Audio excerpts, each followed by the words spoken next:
Hi, I'm here in front of St. Bibiana's Cathedral in downtown Los Angeles for the annual Taste of Mexico food extravaganza. We're going to step inside in just a few minutes and experience some of the best Mexican food that you can have in Los Angeles. We've got restaurants El Red. Rick Bayless's new restaurant here in Los Angeles is represented. Guelaguetza, La Casita Mexicana, the bakery La Monarca, one of the best Mexican bakeries in the country, all here to celebrate Mexican food in the heart of Los Angeles with the Multicultural Cooking Network.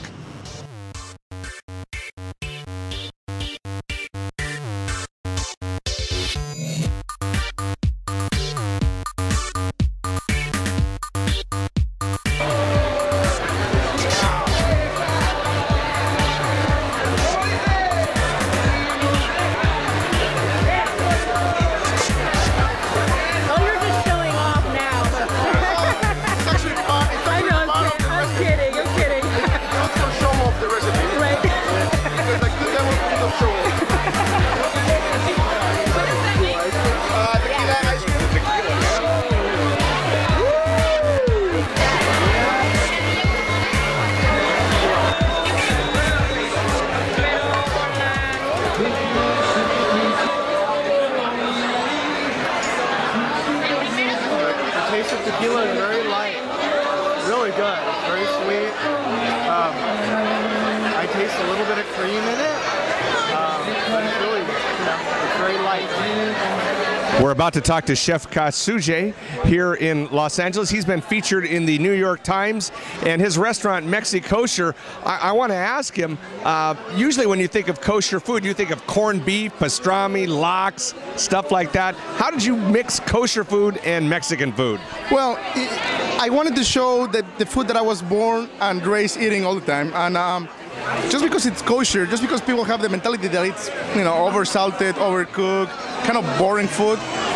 Actually, a lot of the Mexican dishes don't require sour cream or any kind of dairy products, and you can stay away from the pork, and you can still have that authentic Mexican flavor, So it was a very easy transition to turn all these non-kosher Mexican recipes into kosher recipes.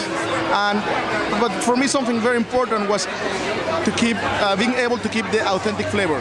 I don't want to sell something that sounds like Americanized Mexican food. That's not what I'm doing. I'm trying to serve like tonight. We're serving food from Colima, and we're trying to keep it as authentic as we can without breaking any kosher laws.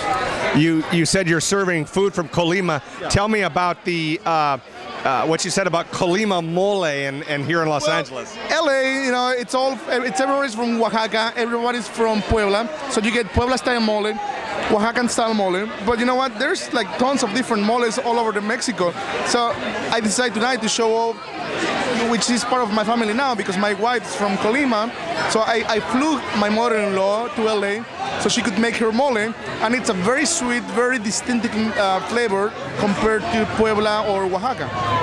All right, and you got one other thing here too. That's kind of one of the stars of this room. It's called this little tequila sorbet you have. I have a guanabana tequila sorbet, but it's mainly tequila with a little bit of guanabana flavor.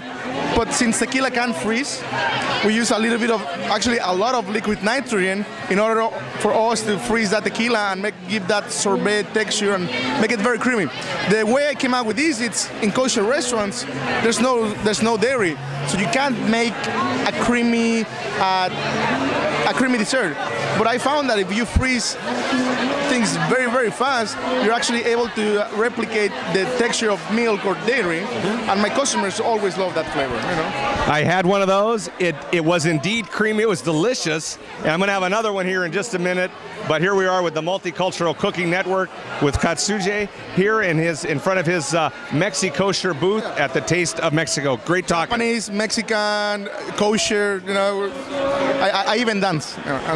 If you're from Mexico City, you understand that Chilangos are all about fusion and being about all the different areas of Mexico, the culture and the food. Thanks for your time. Thank you so much. Thank you so much.